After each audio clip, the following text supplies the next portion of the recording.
Hey everyone, welcome back to the All Music Matters in That podcast. I'm your host, Brian. And joining me today is a special guest, Shawn, Gavin, Thomas. How you doing, brother? How we doing? How we doing? Not too bad. How you doing today? Oh, alive and well. So that's always a blessing. Well, I would say it looks pretty cloudy out there, so I imagine had a hard time getting out of bed this morning. Well, here in Florida, it's always sunny, but it's actually getting cooler now, so that's always a good thing. So the phrase goes, it's not always sunny in Philadelphia, but it's always sunny in Florida.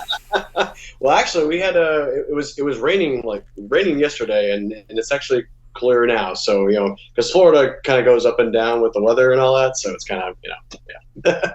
Yeah, absolutely, too. I guess how you been recently? Because I think when we were messaging back and forth, you've been kind of moving around all over the place.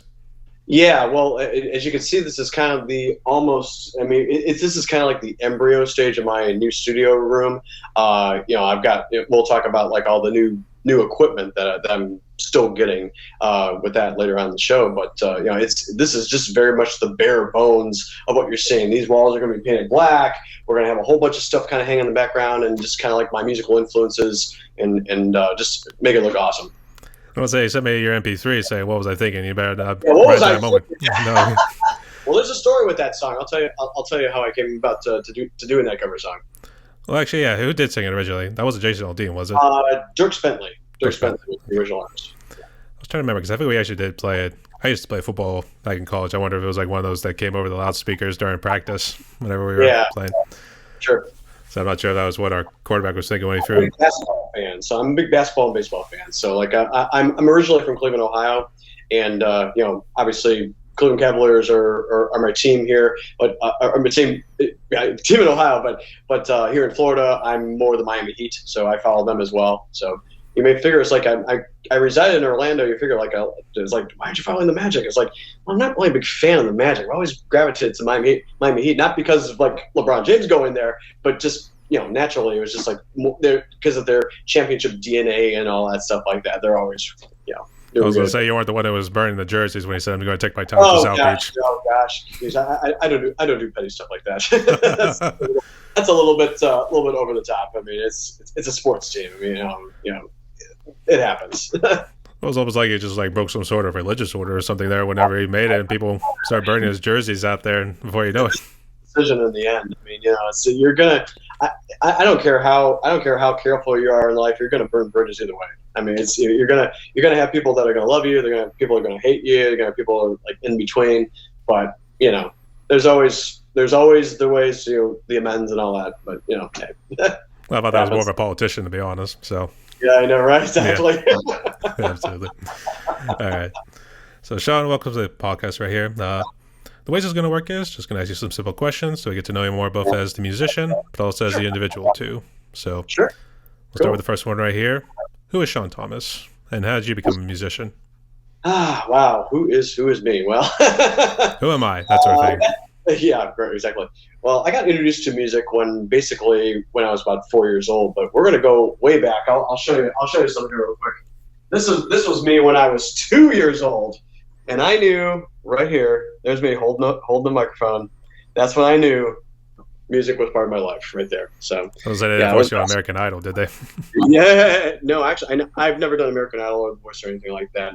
And quite honestly, I don't really have too much of a desire to do anything like that. I mean, as an independent artist, it's like you really have the choosing the lanes where you want to go with that. And I do know people that like here in Florida, Omar Jose Cardona, who just released his original song. So shout outs to Omar. I'm actually good friends with him on a personal level. I know him, I met him, and all that stuff. And we actually went to.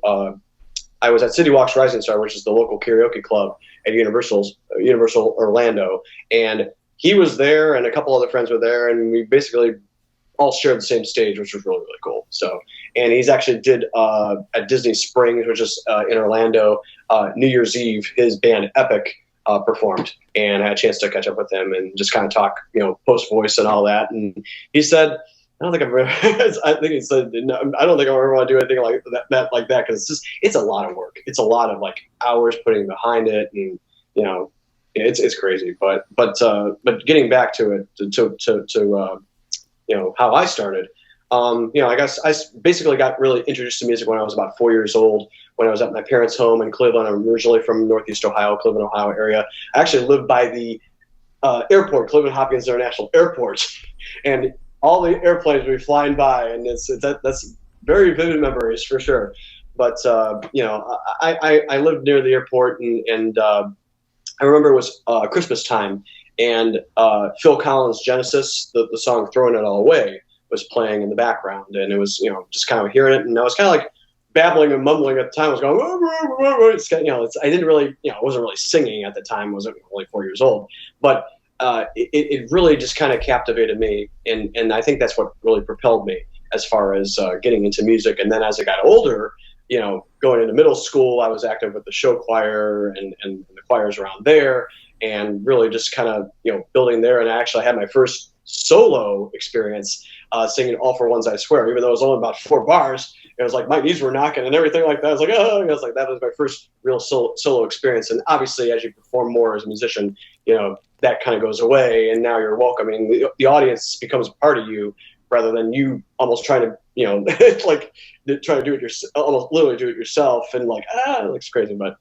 that was like my first solo experience there. And then as I went into college, I never really finished college because I kind of felt it was just more who I was independently.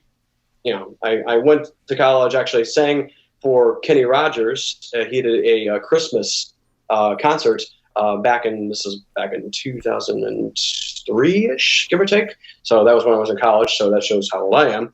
But it was a good experience to do that. And I wanted to major in like vocal performance, but they put me in music education. And it's like, I mean, I've educated some things, but I'm not an educator. I'm a performer, and it just kind of felt it just wasn't really the right avenue. And then I just went to that and started my own vocal learning track business through the Barbershop Harmony Society, and I still do that. But now, just recently, I'm becoming now an independent artist, and now it feels really cool to say, yeah, I can release my own music and be out there for everybody to hear. That's pretty sweet. And I guess since you were close to the airport, was it kind of like how some of those commercials are when the airplane like flies over the house and someone's like really close to like touching and everything too? That's the vivid memories of living over there. So all the airplanes would be flying over, but yeah. I'll tell you many sleepless nights of Shawn Thomas. Actually, not really. I mean, I was young at the time, so I probably was sleeping like a baby. No pun intended. So, both literally and figuratively. So, literally, yeah, that's right. That's pretty cool. And actually, you never really got into sports, did you? I guess did you ever get into like anything with a band or a chorus when you were in school? Chorus wise, I was active with the high school, concert choirs, and my best friend who's still lives in Ohio, basically 35 plus years now. We had tried to start a band, and it was called Seeing Blind at the time. It's kind of like the oxymoron type thing. But we kind of had that going there. But it was a beginning with that. But at the time, I was a little bit more of a different musical avenue because I was active with the Barbershop Harmony Society. I still am to a point. I do arranging for several choruses and vocal learning tracks, like I mentioned. I hold 2 district level championships with that organization here in Florida, and then I have another one up in the Mid-Atlantic region. So whereabouts do you live? I'm in the Pittsburgh region, so we always tend to make fun of Cleveland guys too. Yeah. Okay, so that would be actually the Johnny Appleseed district, the Barbershop Harmony Society. That's kind of geographically where that's located. But I have a district championship up in the Mid-Atlantic area, which is like Maryland and Virginia and New Jersey and all that stuff like that.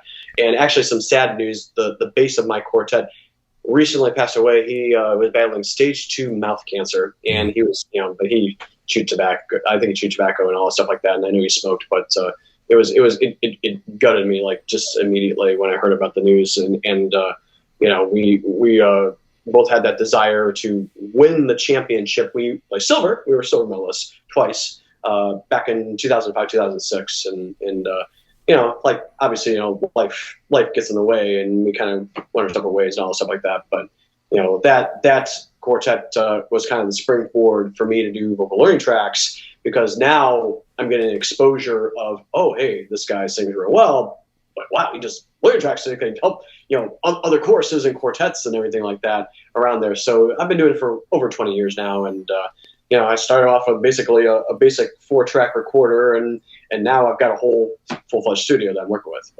But yeah, I've worked with many different groups all around the world, Sweden, France, Germany. It's fun listening to the dialects and everything like that, because I deal with these clients all the time. But it's a really cool experience.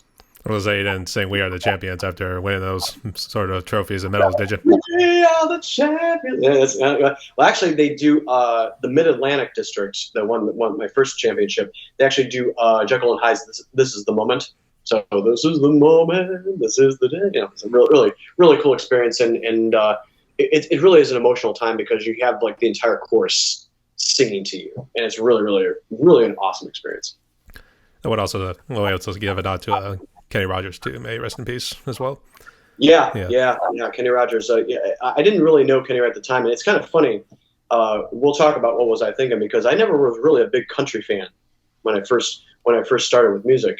I was kind of like, it's country, so you have the country twang and all that stuff, and didn't really get hooked into it. But now with country nowadays, I'm listening to the highway all the time on Sirius XM, and it's actually new country, which adds a little bit of a rock element. And you heard the single has that kind of rock drive to it, and rock is like my primary genre along with pop. So I basically take any type of song. So like we talk about the songwriting process, if you will, any song, and add a little rock flavor or SGT flavor.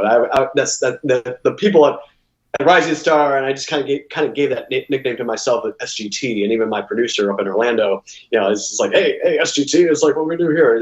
But I did that, and I kind of kid myself and call myself the Sergeant of Song, because Sergeant's with SGT and all that. But yeah, it's kind of funny. But we'll say Sergeant Thomas or something like that too. Yeah, that's right.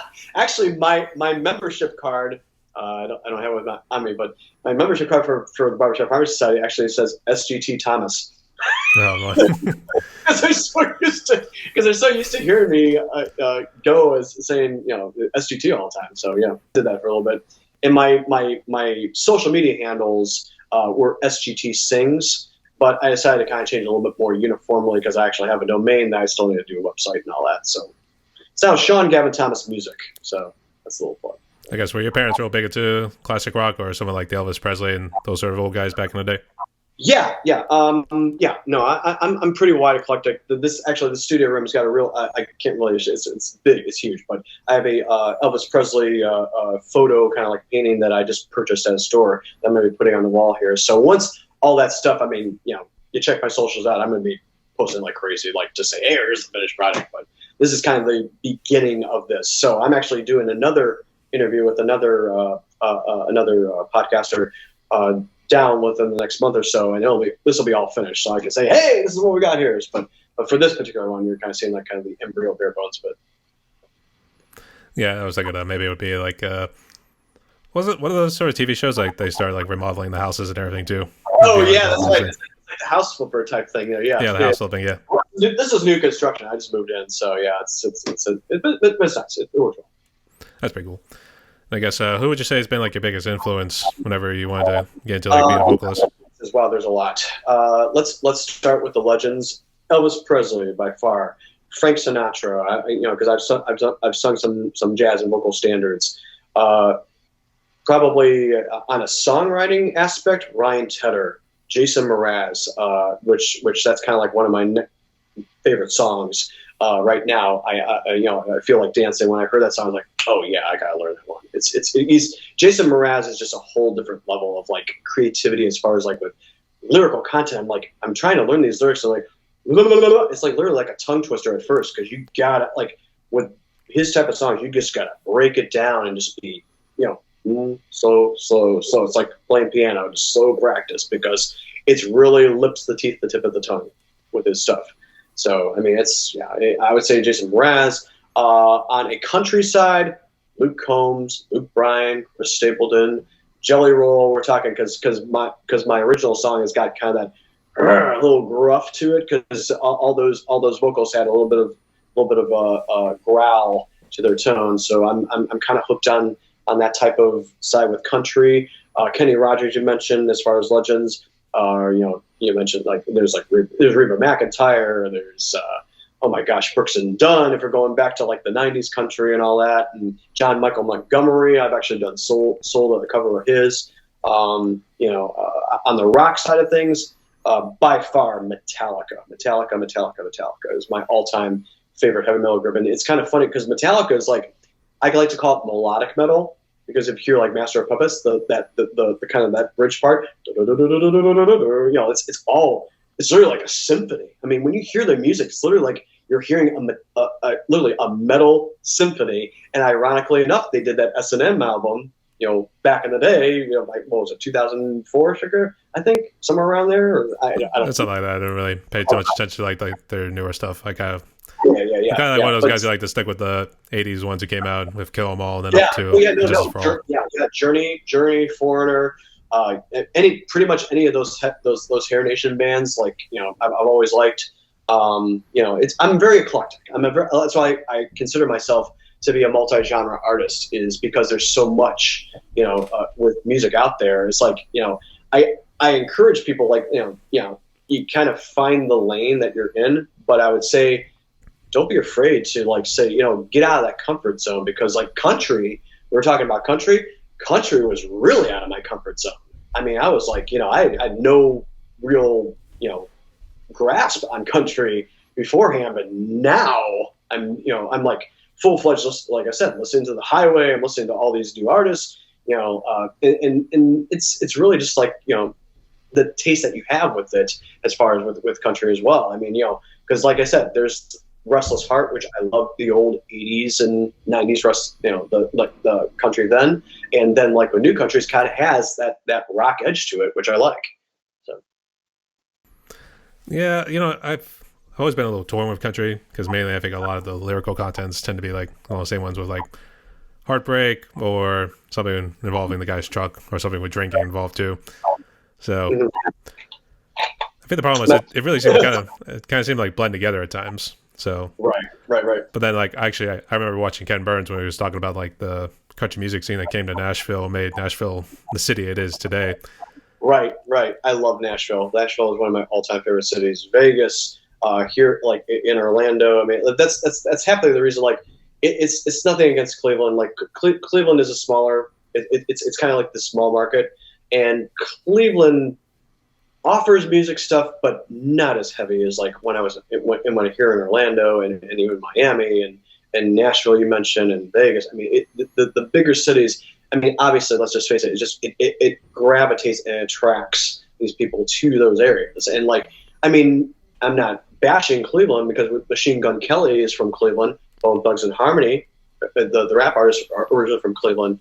But the market is just not as, in my opinion, as strong as you're getting down here to Orlando or Nashville or Vegas or California, in Los Angeles. But it's the gravitation. It is what it is. So I would say the same thing with Florida too. And actually, I tried to get the director, or I guess whoever is in charge of Moore's Sounds company, the record company. Okay. Unfortunately, I know the musical director for the Voices of Liberty. Actually, I sang with him as a cameo with my past quartet. New Release, we were called, in the Mid-Atlantic District, and we did a octet. I need to find that video. I would love to premiere that one time, because I featured my bass that just recently passed away. But yeah, we did a song called "Have a Little Talk with Myself," and it was a whole octet. And the bass singer of the quartet was called Max Q. The bass singer of that quartet, Jeff Oxley, is actually a studio vocalist and does jingles down in Texas. So he's in Dallas, Texas area. Yeah, that's for sure. Actually, every state, or I really shouldn't say every state, but because I think that's kind of not true. But some of the states, I know, particularly even in the metal scene, for instance, like what you talk about with Metallica coming out of California. Right. Then you also had the ones out of Florida. New York was also pretty big. Yep. I think now Pittsburgh is like starting to at least grow in terms of the music scene as well. I think we're in a stage right now musically, just with the music industry, that now, people want to say it's saturated. I want to steal a quote from Dwayne the Rock Johnson. It's basically, if you're the hardest worker in the room, you can really do a lot. Because I've gotten influenced by several artists, even local artists, that work even with the talent development company I work with my producer, that they're the hardest workers in the room. They show, and you can see just like their followage is growing and everything like that, and just releasing their original songs, you could see it's starting to take off for them, and you put the effort into it. It's like you can't just throw a original song out there and just like expect for people to just listen to it immediately. I mean, it's going to be crickets unless you don't do the work behind it. I think that's really important as an independent artist, is you have to say, here's my song, let me know what you guys think, in comments and everything like that. You get your regular followers, and then you got to start putting promotion out there. You got to start putting advertisements out there. You got to start getting things. People are afraid to spend money, but you have to spend money to make money. And people get discouraged on streaming things, like you're not going to make a boatload of money getting streams off of it. But it's the exposure. It's getting the music out there.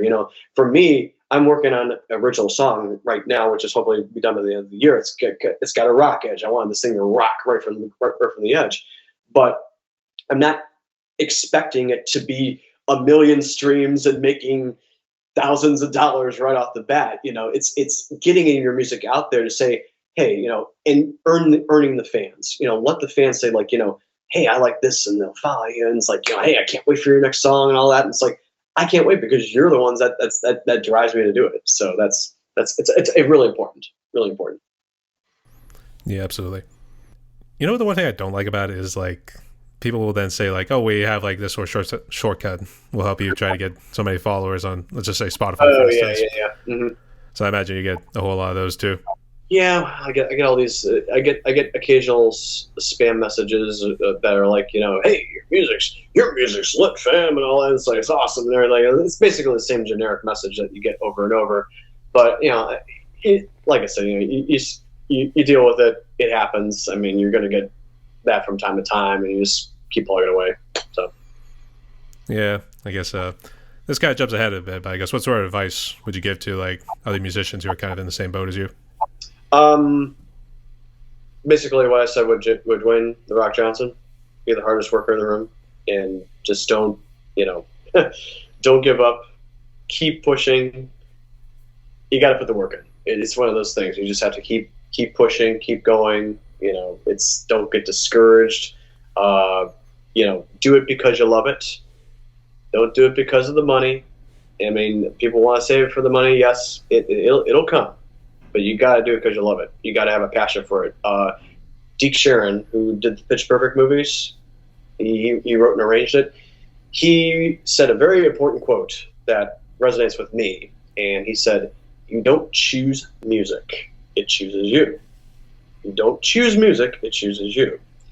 You have to live and breathe it. You have to put every ounce into it.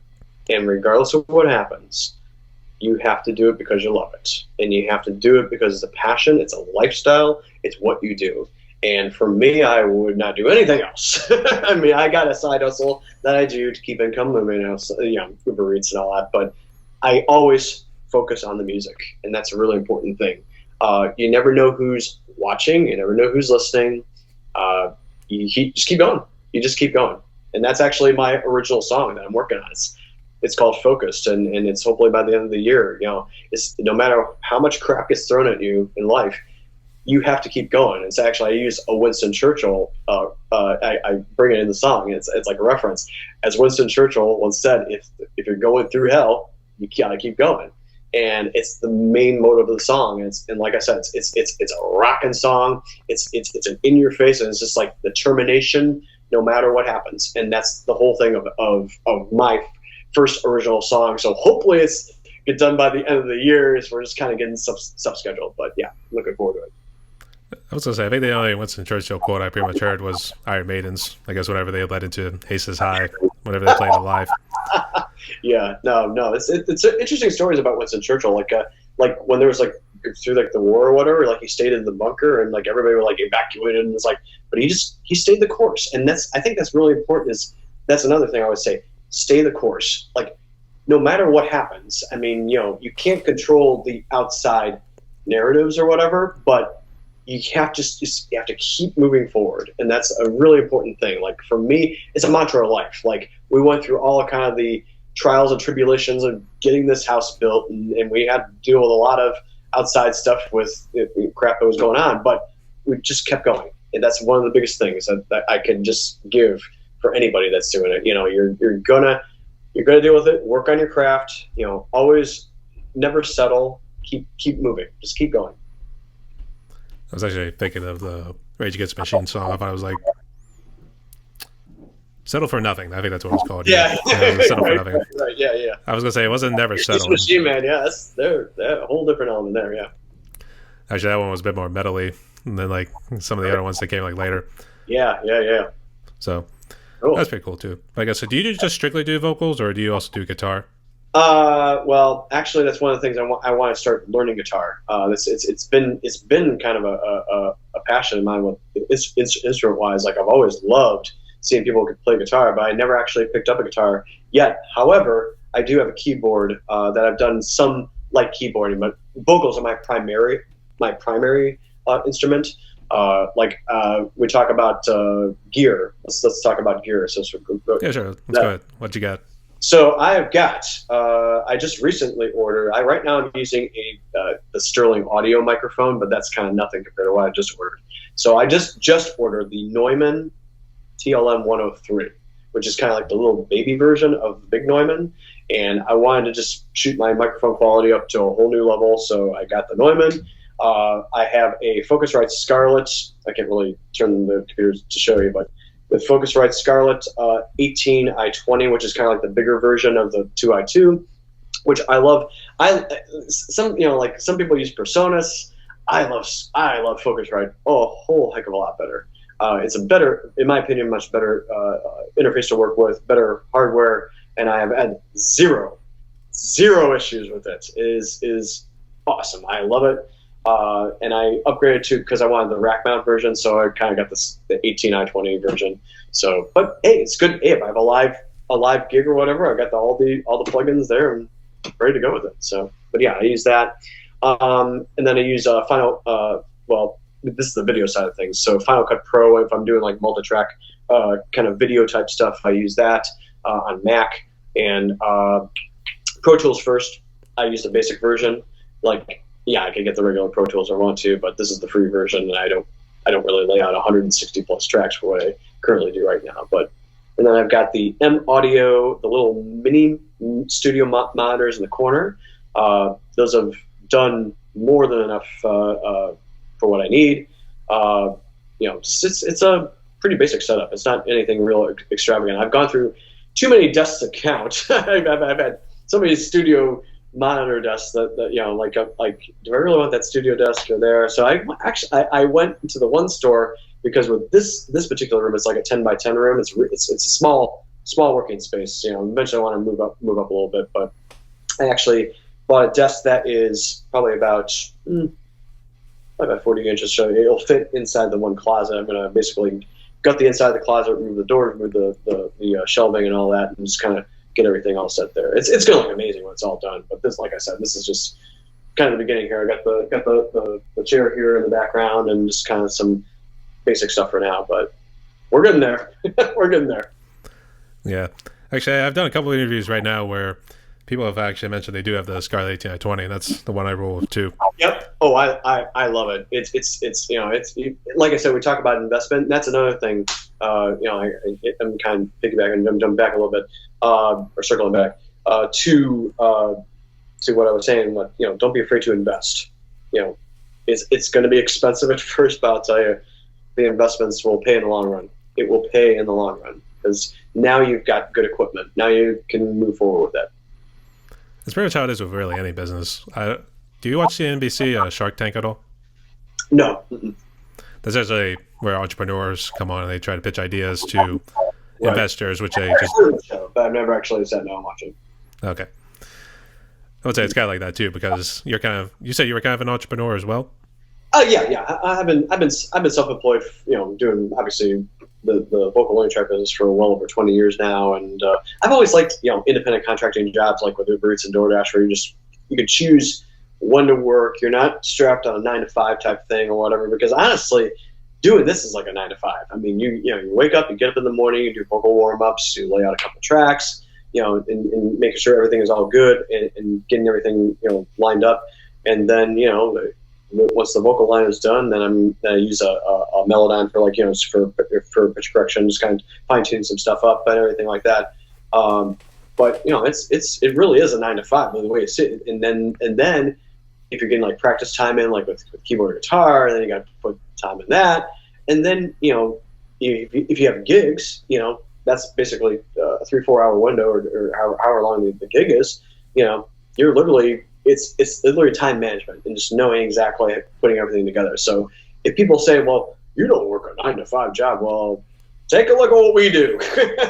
You got to be in our shoes. It's a lot of time. I mean, it really is a lot of time management. So I would just recommend that as well. It's like time management. It's a lot of time that you're going to be using. I would say they got scheduling apps to kind of help you with that these days. So I know exactly. actually, I would say ours is more mental, if anything, too. Right. Oh yeah, absolutely. Yeah. Definitely more mental than it is physical, if anything. Yeah. Well, we're actually at the mental health awareness and all that stuff like that. It's important. It's just work hard. But nice thing about that's one reason why I moved to Florida is it's always nice weather. And for me, when I was up north, it was kind of like that seasonal depression was kind of hitting me a little bit, and it was kind of like my energy level was down. I didn't really have much of a pickup. Here, I can go out anytime and just I can breathe the fresh air. I can get I can go to the beach. I could go I can get lay out in the sun if I want to. I don't not really lay out in the sun too much, but I can go out get the natural sunshine and vitamin D and all that, and it really is a mood booster. I mean, I think that's one of the reasons why I'm down here as opposed to any other state is just it really gets me going. I mean, like come wintertime, it's like the snow starts hitting, and it's like, oh god, it's like I have to get up, and I'm literally, when I was living in Ohio, I was like literally pulling myself out of bed. I mean, it was like because it was so cold, it was like 30. Actually, no, it'd be something like this. Yeah, I was like, yeah, exactly. It was like the zombie, like the zombie apocalypse. My butt. Yeah. Or if you're a big pro wrestling fan, like The Undertaker is like, him sitting up there. But yeah, I'm a big pro wrestling fan as well. So. Actually, it was more Frankenstein, if anything, but... Yeah. So, actually, speaking of pro wrestling, before I forget, I'm actually the inaugural Hogan's Hangout men's karaoke champion. I had a chance to actually meet in the flesh Hulk Hogan, the immortal Hulk Hogan. And he knows who I am now, and actually his son Nick and his fiance, and, it's really cool to kind of know the Hogan family, and they're in their own lane. They love their cars. They Hulkamania, brother. It's really cool. Hulkamania is running wild, brother. That's right. Thing. That's right, brother. Let me tell you. Yeah, it's funny because he recently got married again, and I met his now wife and everything like that, and she was like one of the panels like saying like, hey, that guy's pretty good.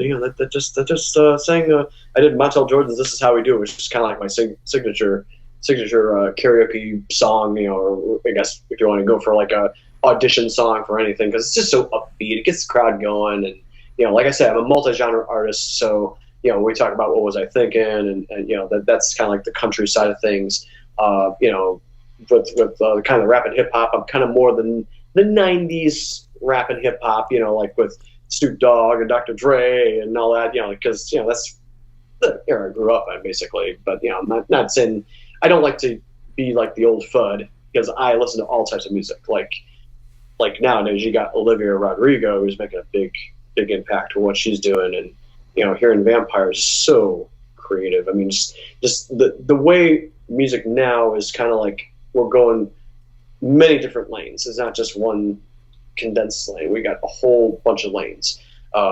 With One Republic, Ryan Tedder is like, again, one of my all-time favorite groups. And Ryan Tedder, I think he's actually getting his melody lines are getting higher as he's getting older. Because if you remember, like kind of the old One Republic kind of stayed down here. Now we're hearing like with Runaway, I mean, he's way up in the high register with that. And it's like, whoa, where did that come from? So yeah, but it's really really cool to see where it's gone. But yeah, I think music nowadays it's getting a little faster. Even Charlie Puth was talking about that. It's getting a little bit faster, and I think we're adding a little bit more drive, and that's I think why I wanted to do with my original song, adding that drive to it. I wanted something that's going to have kind of in your face. So really cool. Yeah, especially with what was I thinking, which we'll get to in just a moment. But I'm actually curious, how did this whole thing with Hulk Hogan actually transpire right Oh here? my goodness. Okay, so so basically, how that started. I've been a big pro wrestling fan for a while, and ever since the '80s and '90s and all that, the '90s more so. I followed it basically until like the Attitude Era with Stone Cold Steve Austin and all that. So he starts as Hogan's Hangout. He's making Monday Night Karaoke. So it kind of started like this was last year, and it kind of surfaced a little bit. It was kind of like in its embryo stages, and then they started talking about the Championship Series, and this was before like with because this is still kind of in the COVID part or whatnot, and for me it was like yeah. Do I want to take this leap now, just go for it, and just and just see what happens? I did. I just went for it. Regardless of the restrictions or no, which there really wasn't any restrictions, so I was thankful for that. But I went into there and just sang my song and and had no expectations, none. That's a big thing. Don't hold any expectations. Just go out there, be authentic, be yourself. Just go out there and just be rock out, just have fun.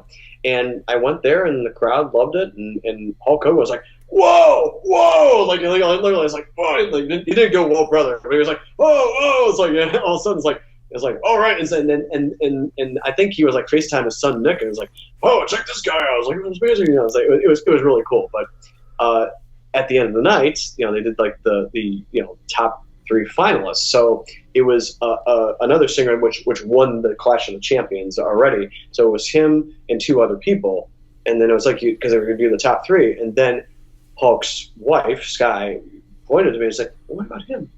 So it was a top 4. It turned from a top 3 to a top 4. And I'm like, okay, all right, well, we're in this thing here. So we're getting down to like, okay, your 4th place finalist is the one guy, and I don't remember all the names, but Michael Wayne was the I think he was the 2nd place finisher. I don't know what it was, but anyways, he won the overall Clash of Champions.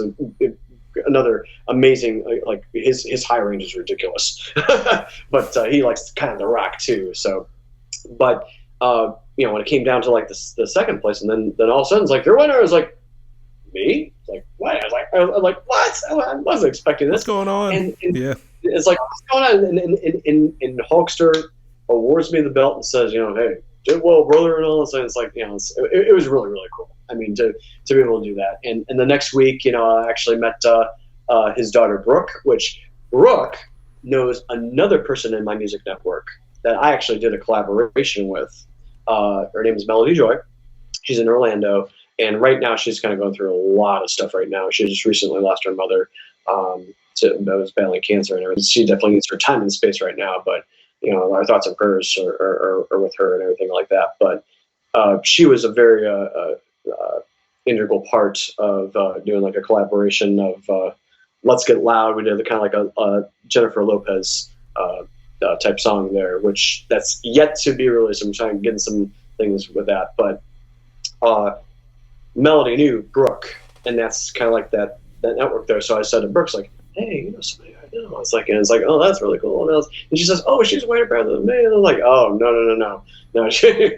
Brooks a good singer too. I mean, she's fantastic, but it was really cool to get that experience with Hogan's Hangout, and really really cool. I was like, you didn't get a selfie? That whole thing with the Hulk? Championship belt.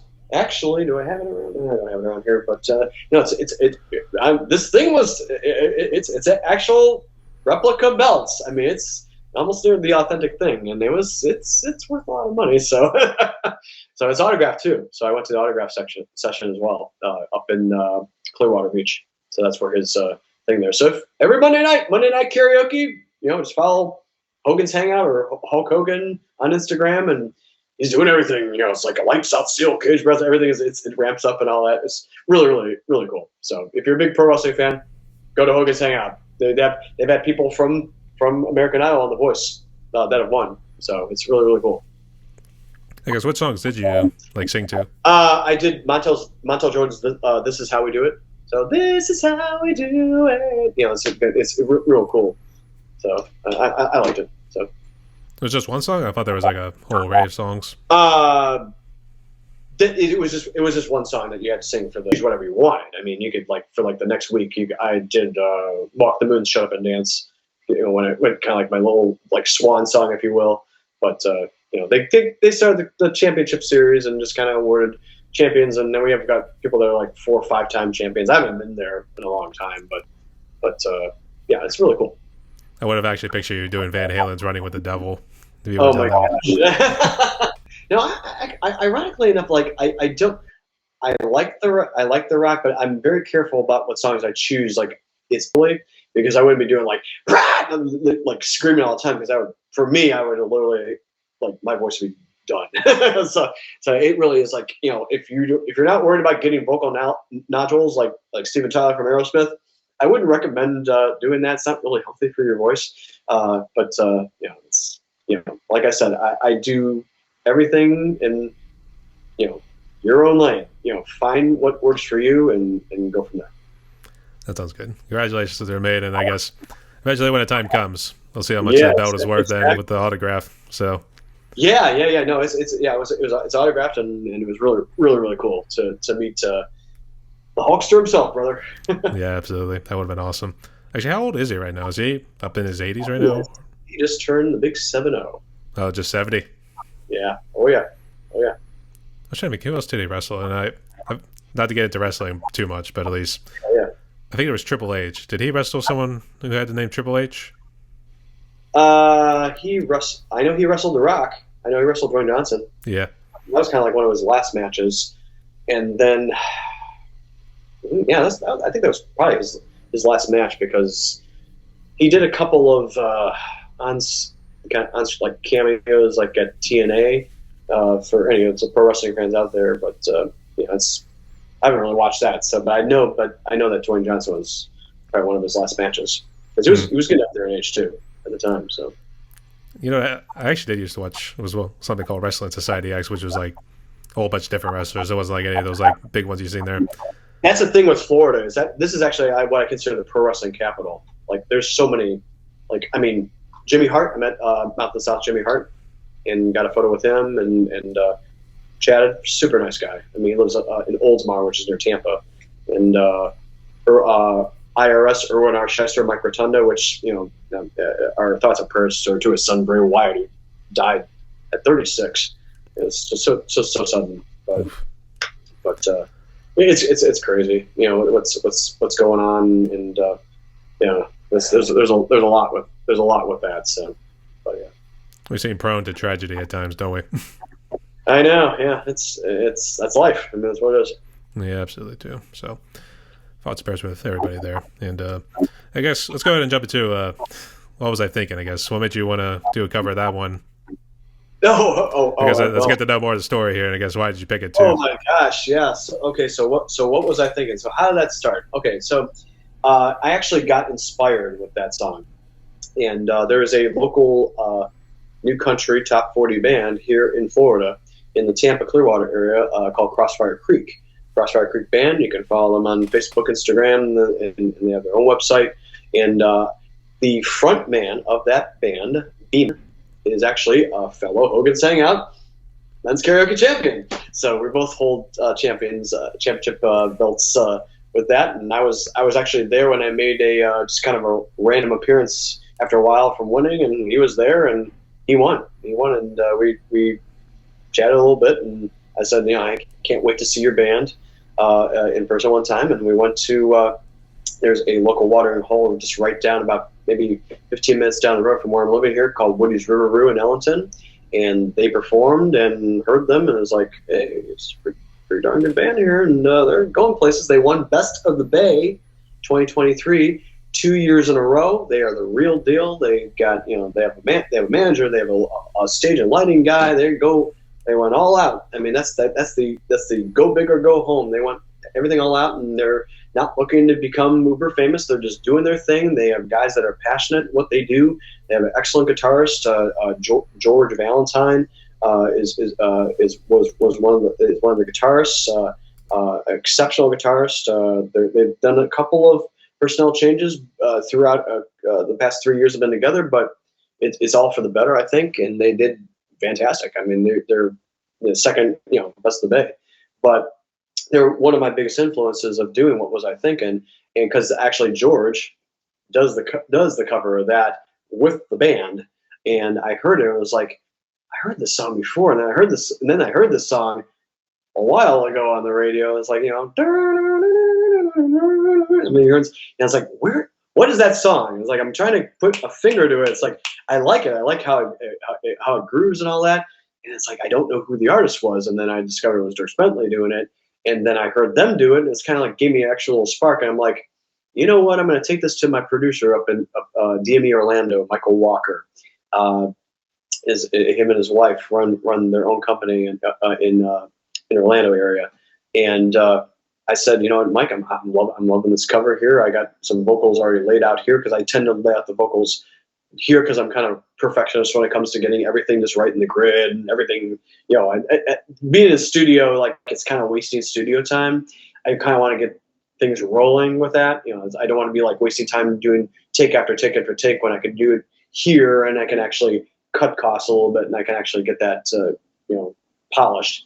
So I took the project over to him, and we laid out the guitar instrumental, the bass instrumental, the drums, which we got everything laid out with that, and then just turn it around and got it mixed and mastered through, like, we just use Adobe for that or whatever they like, kind of like a mixing mastering thing. Laid it out there and just put it out and said, hey, here's my first country cover single. And, she has Spotify, and within good advertisement, I got about close to 50 monthly listeners within the first shot, which is really good. I mean, if you get your music out there, with very little promotion, that's a pretty darn good number to reach for about 50 people to listen to your music at one time. So.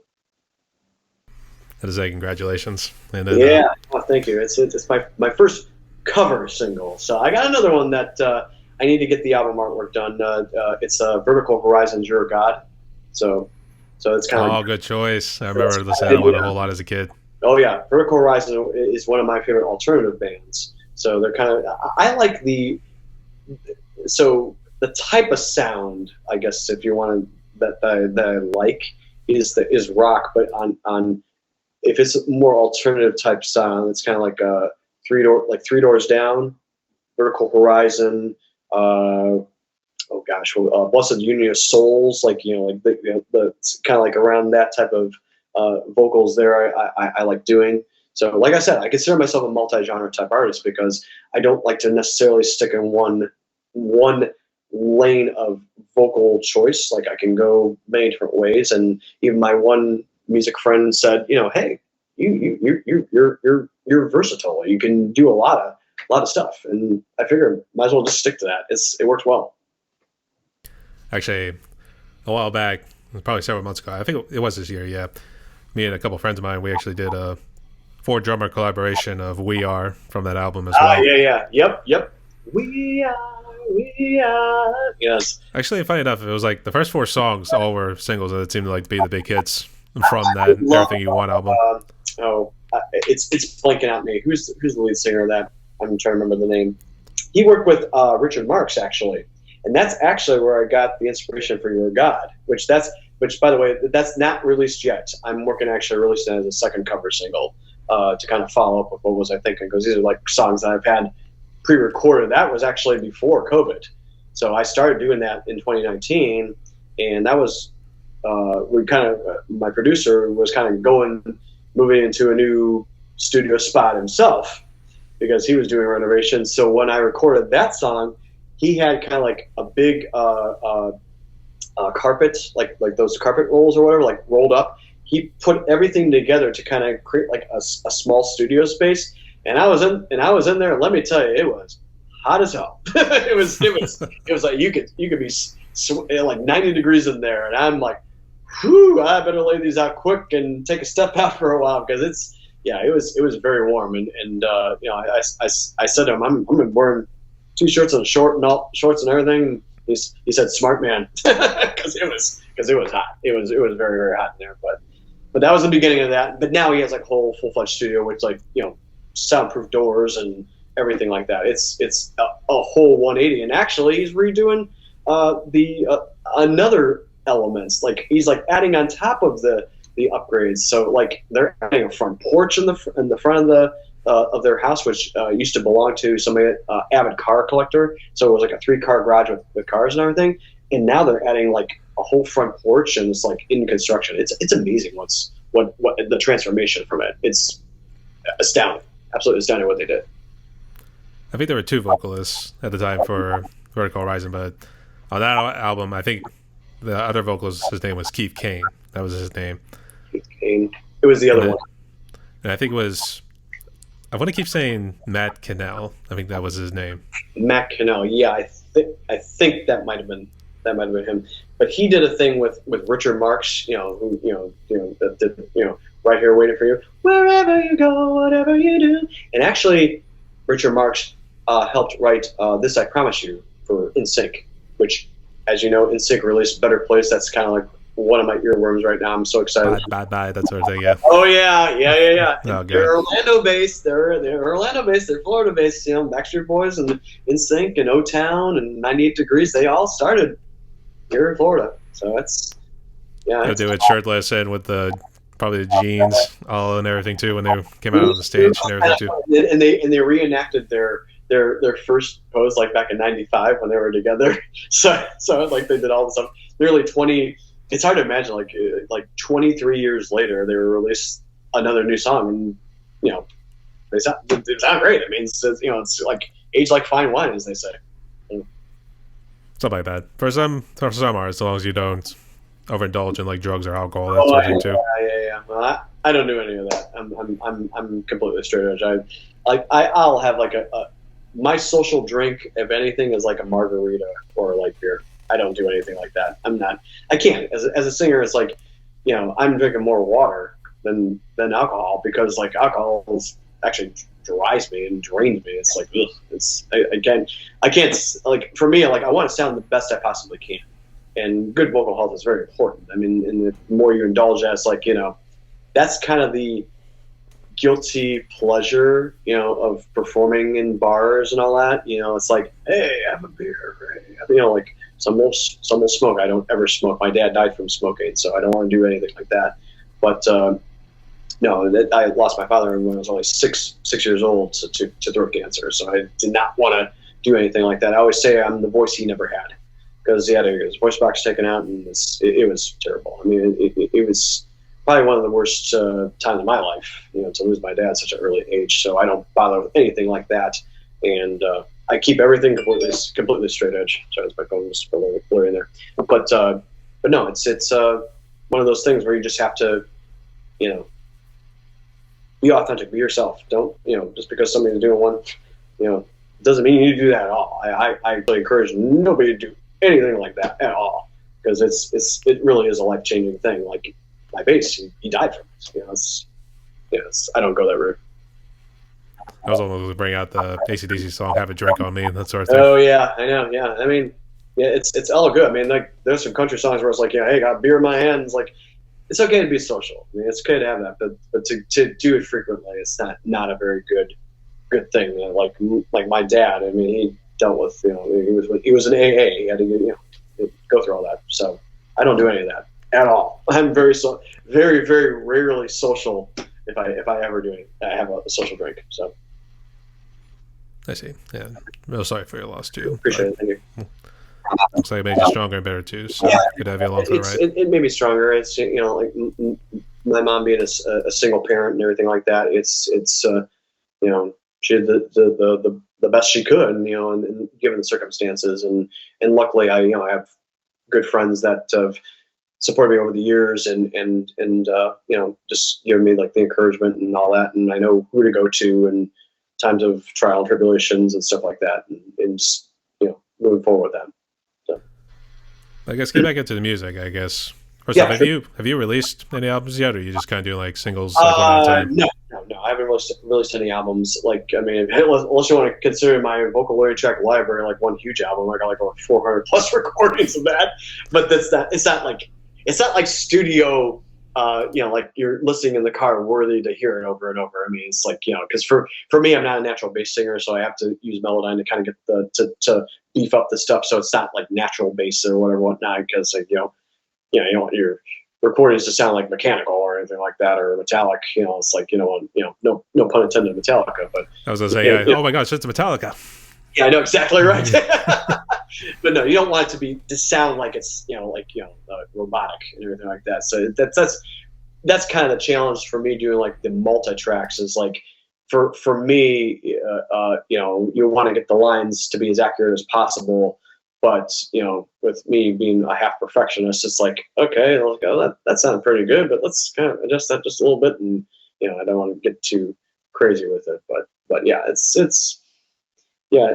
My learning tracks could be like one big album in itself. I recorded over thousands of songs with my business, so but it's not anything original or anything like that. It's just it's 4-part barbershop acapella harmony. It's not anything that you would normally hear, but album wise, maybe. I mean, I'm kind of going with the singles for now. Keeping, working on this original single, getting it right. That's the biggest thing is getting the music right. You want to be confident that okay, this is good.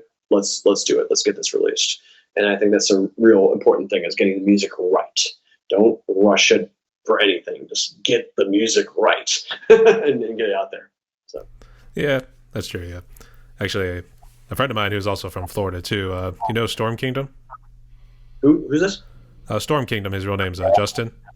Mm-mm. He's No. on the Bandit group too, and he dabbles more into like the metal side of things too, but he mixes in a couple other genres as well. Right. But he had also reached out like saying like, hey, if anybody wants to put vocals on certain tracks he had already made, he was like, hey, I got some open right here. Yeah, yeah. That's another thing is like collaboration is huge. I mean, I would encourage anybody to collaborate. With anybody. Like if you hear a musician you like, if you're a musician you like, or a singer you like, hey, all the better. I mean, because that just builds your network. I mean, you can have like so many people that you talk to in the network. Like I have a drummer friend, and my best friend's a drummer. He's been a drummer for 20 plus years and everything like that. He knows my voice. I know his drums. Perfect. So it's kind of like the PB and J, peanut butter and jelly. It goes together when you find the right musicians and the right chemistry. It's a beautiful thing. That's for sure. And I guess who was the guitar player who was playing on your cover of What Was I Thinking? Oh yes. Okay. So Because he got like an Eddie Van Halen tour style too. Michael Walker. He's my producer. So he does. He has his own artist page, Michael Allen Walker. Michael Allen, like Allen Walker, is like a Walker. So if you can follow him on Spotify, and he has his own Instagram page, Michael Allen Walker Music. He kind of went that just recently, and he's released about close to 10 songs already. I mean, he wanted to focus on himself being an independent artist, but his company, DME Orlando, which is Dreamwalker Music Evolution, focuses with artists and aspiring artists. He mostly works with kind of the younger artists. There's one that he's working with currently who's 15. The other one's 19, about to be 20. He's worked with artists that have been mid 20s. Probably the youngest I think has been 12. So I mean, they work with kind of the younger squad. And then for me, I'm kind of like the OG, the OG at 41. I know I don't look 41, but yeah, it's I just say age is a number.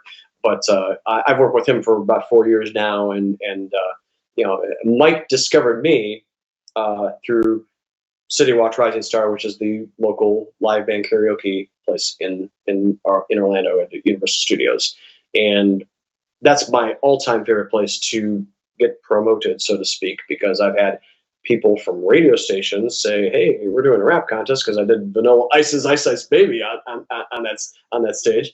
To another one that was like, "Wow," it's like you're like, "Wow, you're amazing." It's like, like let's do a collab here. It's like, sure. I mean, it opens avenues, and like that's the thing, performing and getting out to like open mics and stuff like that. Like that's why I like that venue, because it's not just your typical karaoke. Like karaoke is like you go into a bar or a restaurant or whatever, and it's like they have are drunk anyway singing.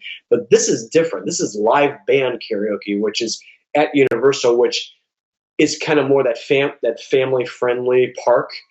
But this is the nightclub stuff. So they serve alcohol and stuff like that. But the way they present it is not like your typical, like, everybody getting plastered. It's actually, you're able to perform, and it's a very receptive crowd. I mean, Fridays and Saturdays are obviously the best time to go there. I mean, and that's where I usually go. I have a great relationship with the hosts that are there, the servers, the bartenders, and everybody there. And I've been going there for, I mean, I started going there in 2013, before I moved down here to Florida, and I knew a lot of people then. But then in 2018 is when I kind of said, like, oh, hey, like I know this person from music and all that, and like, because I know people from the Voices of Liberty and all the acapella groups as well, and they're like, oh yeah, I know them, and it's just, it started building that mutual relationship as far as like, the acquaintances and all that, and they started to get to know me, and they knew me as SGT and all that, so, but it was really cool to get that going, but yeah, it's a neat experience. Actually, we had karaoke last night because obviously I work two jobs, and Okay. last night I work at my restaurant. It's a local family joint, and usually every, I think it's like the second. There's a restaurant in Pittsburgh, Primanti's. No, well, that's not the one I work at, but it is the big one. Mm-hmm. The so-called chain where we put the coleslaw on French fries, and then also the egg, if you wanted to throw an egg on there too. The International Barbershop Convention was in Pittsburgh in 2015. Really? So I was there. And actually I bumped into, I don't know how well the Cleveland news stations, Fox 8 Cleveland. Not really. Okay. Well, anyways, there was a news anchor, Wayne Dawson is his name, and I bumped into him in Pittsburgh. I was like, hey Wayne, we see you on television. It's like it was really cool. But yeah, I bumped into some famous people. Yeah. That's everything. Actually, where I was going with was last night was pretty crazy, but everybody's just singing on there too, and they're all trying to, like, I think the song that's always been repeated the most has been Joan Jett's "I Love Rock and Roll." That's our one. So yeah, we get that from time to time at Rising Star. It's usually the most common songs being sung there. Yeah, that one, Journey's "Separate Ways" is one of my all-time favorite songs. I don't think anybody, like, ever since I heard Omar Jose Cardona from The Voice, him do it, it's just like I just hear songs in such different ways. Like I associate songs with people, there's Journeys with "Separate Ways" with Omar, and then like another song I associate with another person, and another song that goes perfect with them, and so it kind of brings back like the memories of people and all that, because you hear a certain song on the radio, and it's like, hey, I associate with that person, so it's basically making a relationship with it. what were some of the lyrics from that "Separate Ways"? Someday love will find you. Okay. Break those stains. That okay. I wanted to make sure at first because I'm, well, I think at times it does do the "Anything You Wanted." That's the way I needed. That's the one, and then anyway you want it. That's the Did they also sing "Wheel in the Sky"? Oh, yeah. Wait, I guess is that what it's called, or? Sky keeps on turning. Yeah. I wanted to make sure I didn't know if it was called something else. So yeah, Wheel in the Sky. Who's Crying Now? Don't Stop Believing. That's another one. Yeah. Don't stop. Yeah. Oh, and that's actually another neat thing that kind of like a hidden talent that I have, is I have absolute perfect pitch. So like I'm able to kind of hear a song in my head and just be able to replicate just right off the spot, know what the key of the song is in and all that. So like with "Don't Stop Believing," that's in the key of E, and with "Wheel in the Sky," I think that's the key of D minor. So just kind of making relations with keys and knowing that. And is it a hindrance? Yeah, I mean it's a blessing and a curse. But for me, I'm able to kind of go into it. Like when I'm doing my vocal recordings, like I can just I don't have to worry about blowing a pitch pipe or anything like that. Just go right into it. But it's nothing that I'm bragging about or anything like that. But it's just a gift that I have to be able to just go into it and just be able to make music kind of like on the spot and kind of get a feel for like, okay, that key's good. Well, let's try it in this key. But it's a nice little hidden talent that I have. I was like, man, you're tooting your own horn here, man. You're starting to show off. That's the thing. What's that? No, I was just kidding.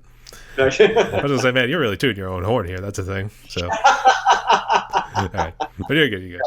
Not my own horn or anything, but no. No, you're good. You're good.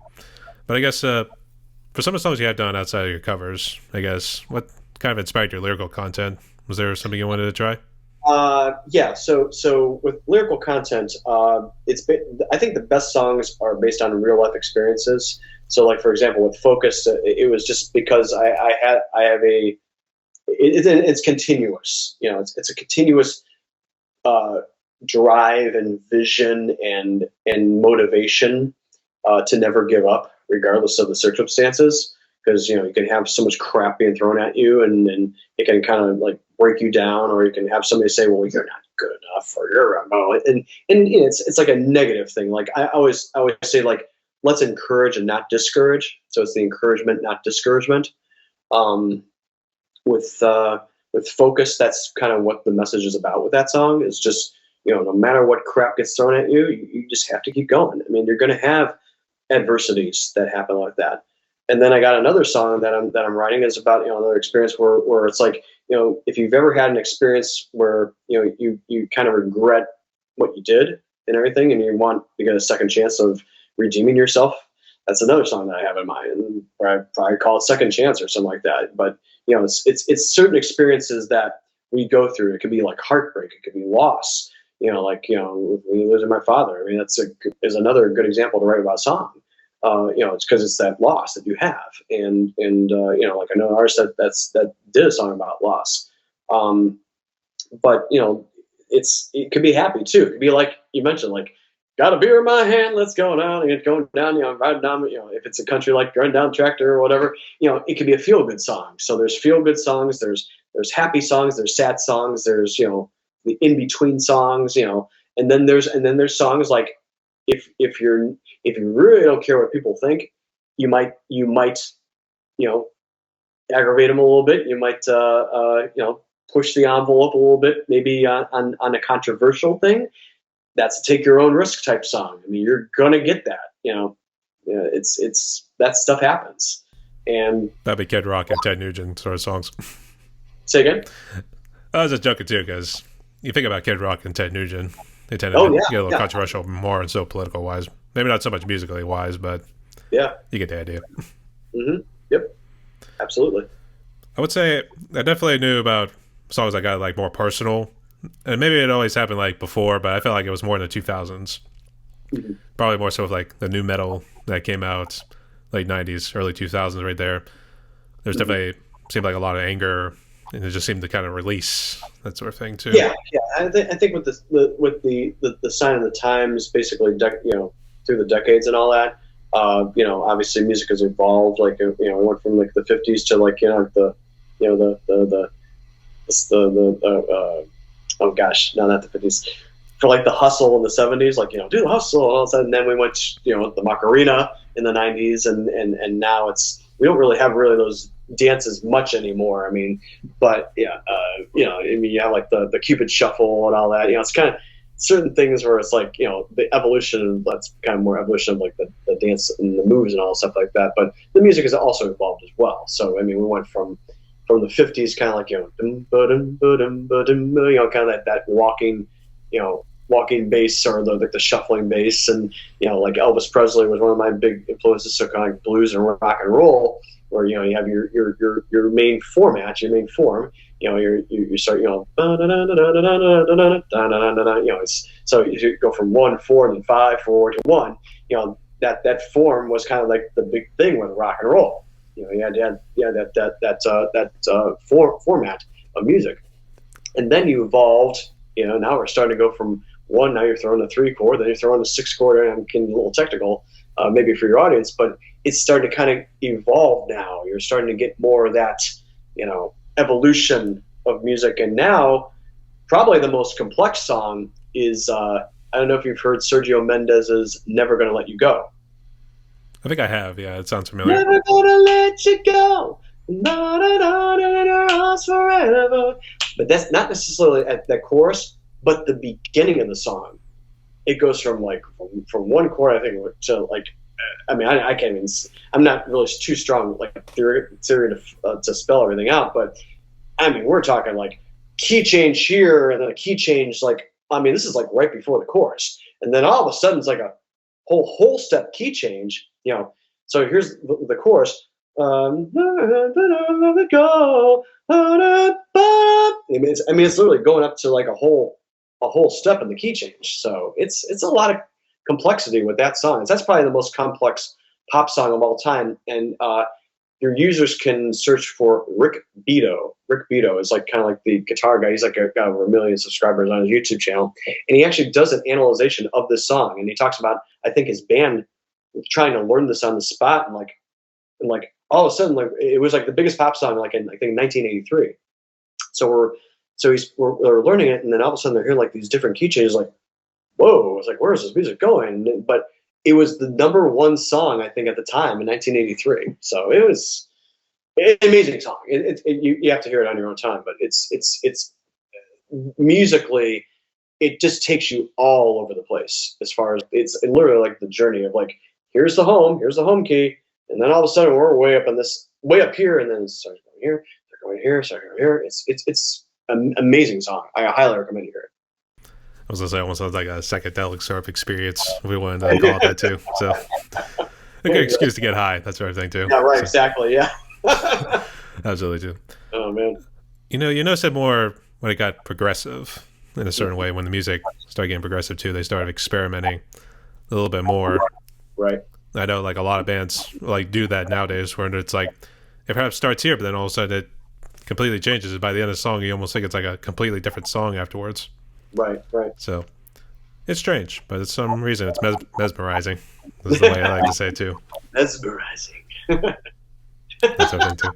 Can we do a little magic trick right there? Yeah, exactly. There we go. Yeah, right. Okay, that's pretty cool.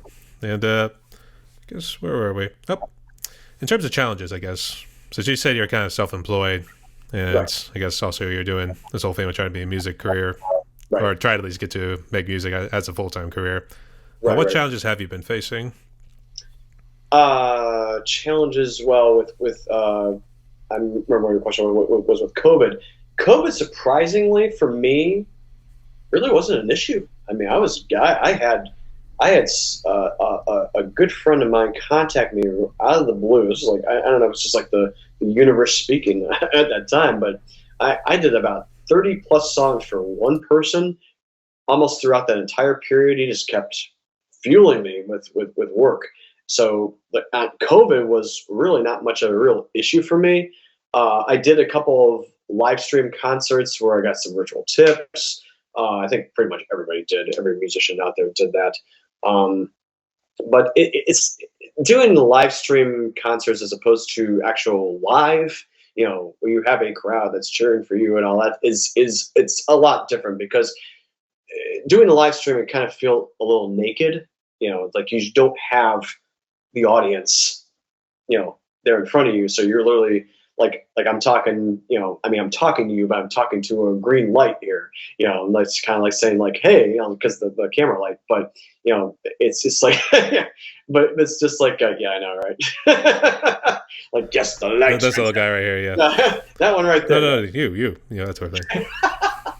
Okay. but so no, but literally, it's like all you're doing is performing to that. You don't have an audience that's like applauding or giving you anything like that. So it's kind of like you see through the chat like the little applause emojis and hey, nice job. And sometimes you wonder if you're doing a good job, and you see it, you are, but it's awkward. I kind of felt it was a little awkward doing that because you don't have that full audience experience that you're getting there. Now, granted, there are streamers on like Twitch TV that do it full time, and they're doesn't bother them. At least they're playing there, and they get their subscriptions and their tips and all that stuff like that, which is all good. But I mean, it doesn't really, for me, it doesn't really warrant much of anything. Is there's nothing like a live crowd. I mean, when you get a full live crowd experience with the warmth saying like and the handshakes and the hugs saying hey nice job and everything like that, that's you don't get that with virtual performances. I mean, you just get the nice jobs through the chat. So for me, yeah, I didn't really get really impacted COVID wise. It was just more of an inconvenience for me. I mean, it is what it was.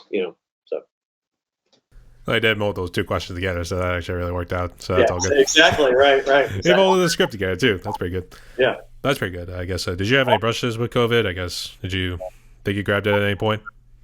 I think we all did. I mean, it was minor for me. It is what it was. So that's good to hear, and good to have you along for the journey here, mate. Yeah, absolutely. I would say, actually, did you see how Fox and Six actually do their own little shows, or I guess we could call them concerts because it seems like they do theirs somewhat as like a live stream, but like somehow Greg brings it all together so that everybody's in time. Mm-hmm. Oh, no, who is this? This is Vox and Sticks, who do the band together group. Oh, okay, yeah. I actually contacted them for an interview. They haven't gotten back to me just yet with their schedule, but yeah, no. I kind of, like I said, with being an independent artist, kind of like starting to build a following now, and just kind of like I'm seeing groups that give them a follow. They can follow my page back, and it's building your audience and getting it out there, and just, really start networking. Absolutely too. I'm pretty glad because it at least expanded my clientele a little bit, as well as finding out all about you indie musicians too. Exactly. Actually, funny enough, you had responded when I was trying to do my group show, and right. Originally it was just a Q&A, and then I also did like little vacation vlogs I did whenever I went to certain spots, whether in the States or abroad. Right. And that's what it used to be, and then I just kind of ran out of ideas, so I stopped doing the group show, and then I'm seeing all these people doing their own indie musicians and all their work and everything too. I'm thinking like, let's try to turn this into like a little bit of a radio station. Oh yeah. And that's how you get exposure. I mean, the more shows that you do, it's like, you're not, you have to put the work in. And so it's like, you can't expect people to just like discover you and follow you completely blindly. You get yourself out there, you're continually creating content and engaging and all that. And like, like these video, podcasts and video interviews and stuff like that, they get to see you and your, personality. Obviously I'm very, very big, kind of big personality. I love to talk. That's the thing with, my dad was a big talker too. So it just runs in the family. So I'm always game for a great conversation and just tell what I do. So. Well, I guess I do say opposites attract. I mean, I would say I'm kind of an introvert in a sort of way too, but this kind of helps break that wall down, so to speak, too. So it's all good. But thank you so much for the comment too. And also, he did send me his MP3, so the McGrip show is coming back sometime in November. I got to figure out how to schedule it too, because I brought in a couple of collabs together. So I'm doing like a couple of drum collabs together. And then this whole month in general, I'm actually doing outside podcast interviews that I've already like scheduled and everything. I got like Halloween themed drum covers. Oh, so, nice. So last Friday I released a Black Sabbath one. Oh, cool. So cool. Yeah, actually, check it out. My producer up in Orlando, he takes like a skeleton and he dresses up like a rock guy. So he's like holding a guitar and all that stuff. So like I'm looking to try to find like a skeleton, kind of do the same thing for my studio room for Halloween and all that. So yeah, it's really cool. Yeah, Halloween and Christmas are two of my favorite holidays because they tend to be the busiest time of the year. So actually, in Orlando here, I've been to it 3 times already. I'm going to be going fourth with my mom. Halloween Horror Nights at Universal Orlando. They hold a big event, and actually, I know one of the dancers that I did a meet and greet. It's on my socials. Her name is Megan, and got a photo with her, chat with her a little bit, and everything like that. And she knows the the folks that actually the guy that actually helped sell my other house. He's a realtor now, but he worked at Universal doing kind of like the singing and all stuff like that. So I've known him for a couple of years, and then contacted him to sell my other home. I basically moved from Central Florida to the Sun Coast a little bit, so it was kind of, the area I was in wasn't really that good. This is a way better area than where it was, so it was kind of just a little hour and a half relocation to the Sun Coast. But this is the new abode here. But yeah, onward and upward. That's everything. Actually, you're going south of the border, to be honest, or something like Yeah, that. right. Actually, I was thinking like Florida is almost like give or take whenever you think about it too, because it seems like there's some spots that are good, some spots that are not. Oh, So, yeah, oh yes, yeah, yeah. but I Yeah. imagine that's probably what it's like in every state too. So I can. The drivers are give and take too. I mean, depending where you're at. Like so, like in Central Florida, especially, the drivers are insane. But here, near the Sun Coast, near Sarasota, Bradenton, I'm in that area. It's still kind of intense, but not as bad. So it's because it attracts more people from the Midwest. So like Ohio, Indiana, Pennsylvania, if you want to throw it in there. It's like that Midwestern area tends to attract the western side of Florida, and then like New York and Boston and all that. Because like the traffic pattern up there is kind of insane anyway. So they tend to kind of attract the central and eastern part of Florida. So if you're, depending on your lifestyle, what you're comfortable with, you probably want to go. For me, I'm more on the west side. It's gorgeous. I mean, there's Anna Maria Island. There's Siesta Key, which is like one of the top beaches in Florida, and actually in the United States. So I would say, is it I-95 or I-90? That's known. That's pretty that notorious. is I-95 is on the East Coast. That's near Daytona Beach and near Miami. If you're heading downward, you're heading towards Miami. 75 is on the west side. So I take I-75 all the way up. You can take it actually all the way up to Atlanta, Georgia, and even up to Ohio. So it's easy. It's easy straight shot for me to visit my home state basically, and can do that. Well, I was trying to figure out which one was like most notorious for speedy drivers and also bad accidents here and there. Yeah. Well, I've gotten 2 accidents already here. So it's you just got to have 3 eyeballs, 3 eyeballs, and no traffic patterns, know when to go out and when not to. So I know back roads. So that's one thing. Like as long as I've lived here, it's been 5 years now. I know back roads and I know where to go as opposed to taking like the main roads.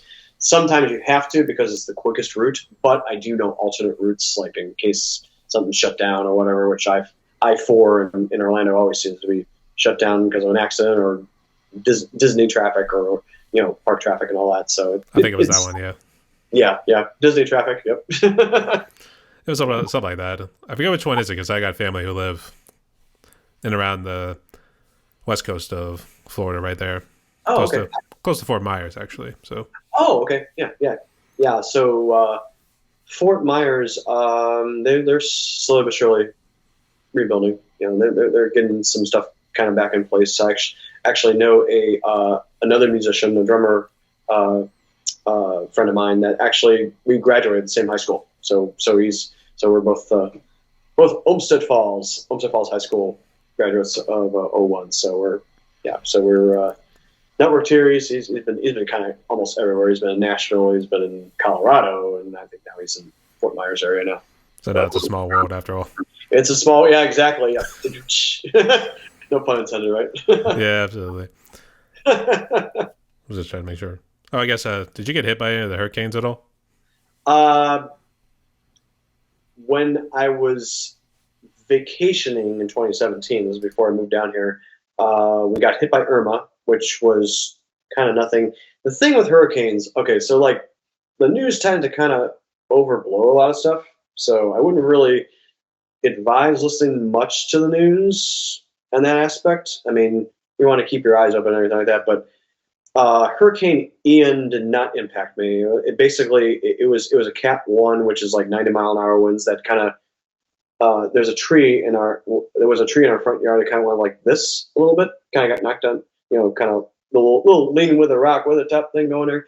But other than that, we just got uprooted and we got rid of that. But there was no structural damage to our house, thank God. It was all good. So, but it's with new construction, they're building it now. So like with this house, we have hurricane shutters that we can put on the windows there, and it's all good. We're I don't like to live on the coast. I like to live inland because there are storm surges, which those are not good. Those are your flooding. That's because you don't want to be living getting that experience, because that's what happened with Fort Myers. The storm surge went so insane it destroyed Fort Myers Beach. I mean, it was terrible what they had to go through. Yeah, absolutely too.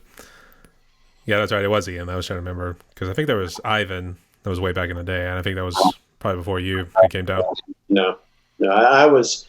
Let's see, I was been down here 5 years officially. This was like 2005 was when the first time I came down to the state of Florida for it was for Barbershop Harmony convention event, the Labor Day Jamboree. They hold every year, which is always on my birthday. So it's like time a big birthday thing. I don't really go to those anymore, but it was like a big festival that they had, and it seems almost every time there's some hurricane watch. There's always it's always around my birthday that like, well, we're probably going to have a hurricane around then. So I just kind of brace for it, and if I want to evacuate, I could just go back up north for a little bit and say hi to my friends, and okay, I think we're good, and head back down. I was actually trying to remember the one Robin Williams sort of joke he made about hurricanes too.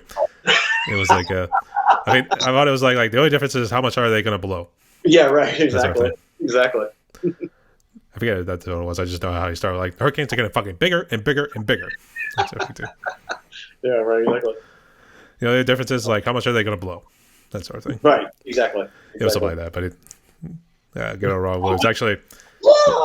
Actually, no. When we were doing a little vacation, my parents showed me a little clip when he was talking in a Scottish voice, talking about golf and everything too. Mm-hmm. So that one was pretty funny, and it just made me think about like how much you like missed a guy like that too.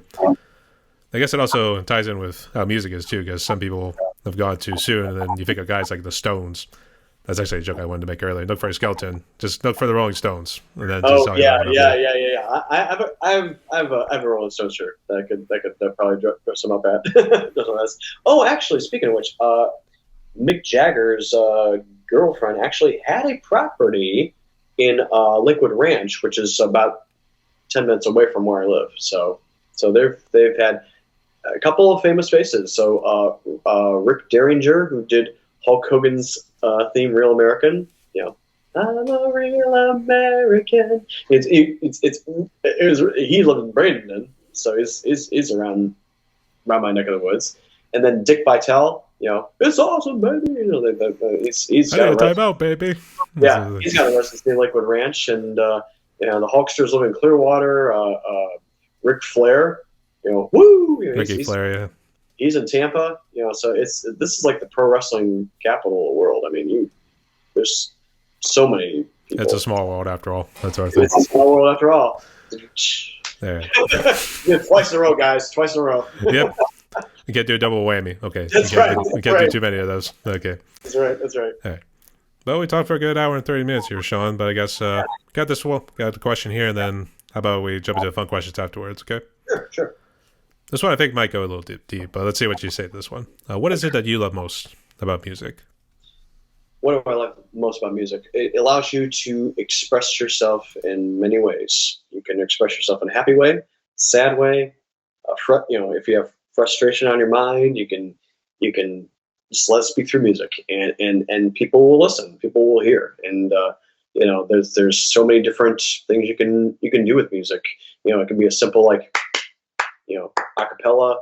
It could be like a drum cover. It could be whatever, but it's the universal language of the world. I mean, it's the best way of putting it. And hey, it lives and breathes in me, and I hope that the people that hear my music feel the same with it. So Absolutely too.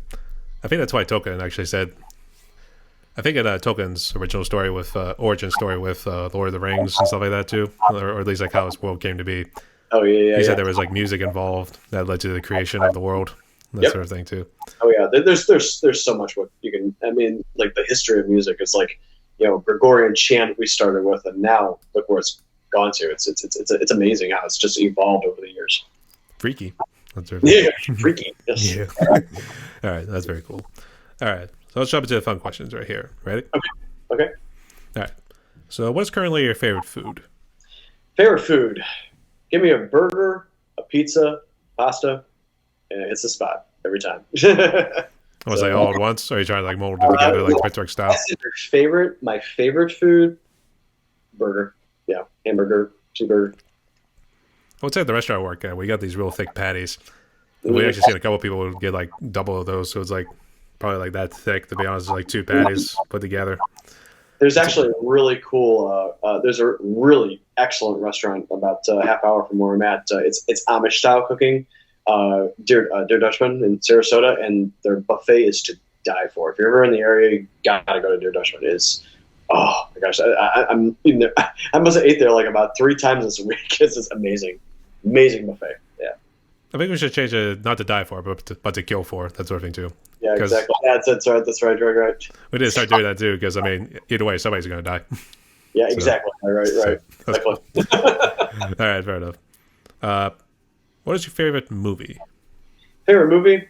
National Lampoon's Christmas Vacation. Enough said. I was going to say why. Normally when we ask you, it's just a classic. I was trying to remember it too. Try to fill me in. What was it about? Oh, Chevy Chase. He was he was had the big Griswold family Christmas tree and trying to hang the lights and all that, and then you got Aunt Bethany coming over. And it's like it's a house on fire clock. It's just a classic Christmas movie. I have that on repeat literally every Christmas. So that's like my all-time favorite movie of all time. So instead of It's a Christmas Story, it's National Lampoon. Yeah. Oh, yeah. I'm at like A Christmas Story too, because actually that's a Cleveland-based movie. It was, yeah. My sister actually saw that house too. Yeah. So the Higbees outside was in Cleveland. So yeah. Mm-hmm. And they have the Christmas Story house, which, admittedly, I will admit I've never been to the Christmas Story house. My mom has with my one cousin, but that's other than that. No, I've never been to the Christmas Story house. But it's a classic movie. But if I had to go between the two, it's National Lampoon's Christmas Vacation, 100%. Okay, fair enough. And this one, first off, do you drink? I know you say you're kind of a bit of a straight edge. Kind of really moderately social. I guess what do you do? I guess what do you drink? Dos Equis? I've had Dos Equis. I usually go. I mean, I'm kind of boring. Like I've had Bud Light. I've had Jack Daniels once when we were doing the toast of selling our home, and probably that's the last time I'll drink Jack Daniels. I'm not a liquor drinker. I can't drink heavy liquor. I cannot tolerate it. Yeah, I just can't do that. But so you had the cowboy hat too, so I thought you would fit in the Wild Wild West. Yeah, I know. It's kind of the irony of it. I love country music. It doesn't mean I'm going to start going to like like all the stuff with it. But no, it's like, come on, it's drinking. But it's the music. It's not the whiskey. Yeah, exactly right. No, I had like whiskey like once, and I'm not really a whiskey drinker. I drink like margaritas. Like I've been to Jimmy Buffett's Margaritaville. I had a Margaritaville. I had a margarita there. So yeah, wasted away in Margaritaville. That's right. Yeah. Rest in peace, Jimmy Buffett. Yeah, that's right. Now I feel really bad, especially when I hear that song too. And I haven't heard like Cheeseburger in Paradise a whole lot recently. It's more of just Margaritaville. Well, So it's a classic song. I mean, I never was really a big Jimmy Buffett fan, but like when anybody passes like in the music industry, you have to recognize what they did. Like Freddie Mercury, the impact he had with Queen, and obviously Elvis Presley. His music's living on almost, it's hard to imagine, been almost 50, 60 years now, and still going. Like the Beach Boys. I mean, there's still relevant as well. You got so many different groups that, like Prince, you lose Prince, who made a big impact as well, and Michael Jackson, all these amazing legends that, they make a staple with their music. And I actually have a poster that I'm going to be framing in here that I got. I went to the Lionel Richie and Earth, Wind, and Fire Sing a Song All Night Long tour. They came to Amalie Arena in Tampa, and I almost didn't go, but I said to my mom, "We're going to go because you don't know when this could be Lionel Richie's last concert, and I want to see Lionel Richie in concert." So I did everything in my power to see Lionel Richie in concert because he's one of my favorite artists too. So influence as well. So, but yeah, I wanted to see Lionel Richie, and Earth, Wind, and Fire sung many times. So like Philip Bailey, man, with Phil Collins and Easy Lover, Easy Lover, they got a hold on, you can feel it. It's it's. I mean, he's still got it. Phil Bailey's amazing high range. So I would say I was kind of the same way with some of the classic rock groups like The Who and Kiss, especially when they were coming to Pittsburgh. And this was pre-pandemic, and I was kind of telling my dad, like, let's go see him. I know he said on the fence because I guess it was because they were not obviously the same like what they used to be, that sort of thing too. But it's like you don't know when this might be the last time you see him. So I know. Yeah. So it kind of goes back to what you said right there. No, we're seeing Lionel Richie because he's what, 75 years old now. You don't know. You just don't know. Absolutely too. And did you say what your favorite non-alcoholic drink was? Well, you're looking at it. Mountain Dew. Mountain Dew. Any flavor from Mountain Dew. The regular Code Red I like. This is the Voodoo mystery flavor, which kind of tastes like.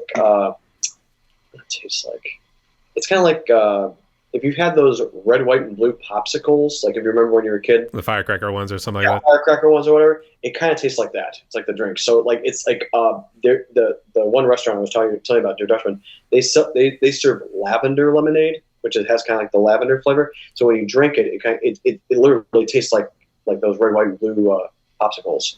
So yeah, those firecracker ones. Really, I mean, it's tasty. It's really tasty. Absolutely. Yeah, but by far, Mountain Dew. Yeah. I think I remember when they also had like the double popsicles together too. Right. Yeah. It wasn't. I don't think they ever did the firecracker ones. I think those were always single. Yeah. But I think these ones they were just like, I don't really know how to describe it too, but it was like just your straight colors. Mm-hmm. They would like, just split them apart and then you just like chew them down bit by bit, that sort of thing too. Right. So there were those good times. Absolutely. Yeah. And the last one of the fun questions: what's currently your favorite song? Favorite song right now, Jason Mraz, I Feel Like Dancing. When I heard that song, I was like, yeah, this is my groove song for sure. Yeah, absolutely. It's a tongue twister song, and I'm learning it right now to perform live, and man, it's fun. It is fun. Yeah, Jason Mraz is a whole different level as far as like with songwriting, just his lyrical content, just the way he weaves everything together. It's kind of like that lips, the teeth, the tip of the tongue type stuff. Yeah, it's absolutely, yeah. Jason Mraz, I Feel Like Dancing. There's a lot of good song, a lot of great songs out there already, like In Sync's Better Place, which I like too. But this one, I think, by far, is my favorite current song right now. I don't know why I was thinking "Shove It Dance" to be honest. Whenever you're describing it too, because that's what I thought it was at first. Yeah, it's catchy. I mean, it's because the whole music video is him like so. It starts off with like a guy it was like a gym, like a locker room or whatever, and so this guy has like the towel over his body or whatnot, and just kind of like walking. And you see him walk the corner, and then the camera does like a kind of like a pirouette, take a turn, and then you see Jason Mraz it's kind of I want to dance, he's dancing there, and you see him like do kind of like the steps and the shakes and all that, and the entire music video is like a roller coaster. It's like kind of going around and everything. yeah, it's really really neat. So yeah, if you haven't seen the music video, check it out. It's really cool how they put everything together. I think I'll have to, but I think I got a long list of artists I got to check out, to be honest. So probably not. That's our thing. Excellent. All right. Well, thanks for bringing it up too. And Good deal. but Shawn, we've kind of nearing the end of my podcast right here. Just down to the last question. Before we do, did you have any questions for me or any final words you want to say before we jump into it? Probably not really anything. Unless I'll probably talk to you offline with it. But yeah, yeah, no. I think it's all good. So I can't wait to oh, actually, I could probably plug my socials if you want me to. Not yet. That will come near the end, so don't worry. Okay, cool. All right. So, but for the last question right here, this is one I always like to ask. So this one, I think it started to become a staple of my interview process. So okay. But given what COVID has done, fortunately, you've been pretty blessed to not been impacted in any sort of way. But some people, as you know, weren't as blessed as you and me. Right. So, what's our message of hope could you give to musicians and people out there as we try to move forward in a post-COVID world? Well, we're slowly getting back to normalcy, is what it was. It's luckily we don't have mass restrictions or anything like that. Here in Florida, obviously, it's obviously varies between each state's thing. What it is, but it's a the message of hope is there is hope, and we're getting now back to where it used to be able to go to concerts without the fear of anything like that. And I think now that we're back to a sense of normalcy, you're seeing now all the groups, getting a little bit more comfortable now to say, hey, we're now able to perform like we used to, and do our shows and be able to reach out. And I would say, there is hope. I would say, like I said before, just keep working hard, getting your music out there, and opportunities that come about, as far as if there's a gig, even if it's not a real high paying gig, take it. I mean, people, that's probably one of the biggest things I see, is people complain about the monetary cost of a gig, and it's like, oh well, this gig doesn't pay and everything. Like for me, if you check my socials, I've done probably about 5 to 6 to 7 different national anthem gigs for the Florida State League the minor league team, the low A affiliate teams. So I performed for the Braden Marauders, the Tampa Tarpons, the Clearwater Threshers. Did that and got a following of that, and they know who I am. So even though it's not a paid gig, these are little things that, if someone asks you to do a private party that may not be, what you would feel paid wise or whatnot, it's still exposure. It's still getting you out there as an artist, and I would say take advantage of every little opportunity, even in every big one as well. It gets you out there. I think don't be afraid to you could say no to some gigs, but at the same time, you might meet somebody at that gig to say, like City Walk Rising Star, for example. That's not a paid gig. I went out there and I had my producer discover me through there. So you never know. Like I said, you never know who's watching and listening. Always be on your toes, that sort of thing. That's exactly right. Yep. Mm-hmm. Spoken like a true prodigy. That's that's right. That's right. I always like to say it. So good deal. All right. So Shawn, thank you so much again for coming on. We've talked for a good hour, and actually we got 10 seconds, 9 or 8. Yeah, exactly. Actually 1:45. So they'll see it whenever it gets to it. Yeah. Actually, it might be shorter because obviously we always edited some parts in the beginning there too, but it's good enough too. So, all right. But everyone, my guest today was Shawn Gavin Thomas, hailing from Florida. And I guess, Shawn, do you have any final words or anything else you want to say before we close? You can also throw in your social media thing if you want. Yeah, real quick. So Facebook and Instagram is Shawn, SHAWN, Gavin, GAVIN, Thomas, CHOMAS, music. So Shawn Gavin Thomas Music on Facebook and Instagram. And I have a YouTube, but I'm still kind of building that one up as well. Also under at this, you type youtube.com and there's the at symbol, Shawn Gavin Thomas Music. So those are my socials, and as Forrest Gump would say, that's all I have to say about that. Or the whole thing, I'm pretty tired now. I think I'll go home. That'd be a thing when I say, if that was my farewell address, that would be just a line. It'd be I'm pretty tired now. I think I'll go home. It's a classic movie. That's my favorite movie.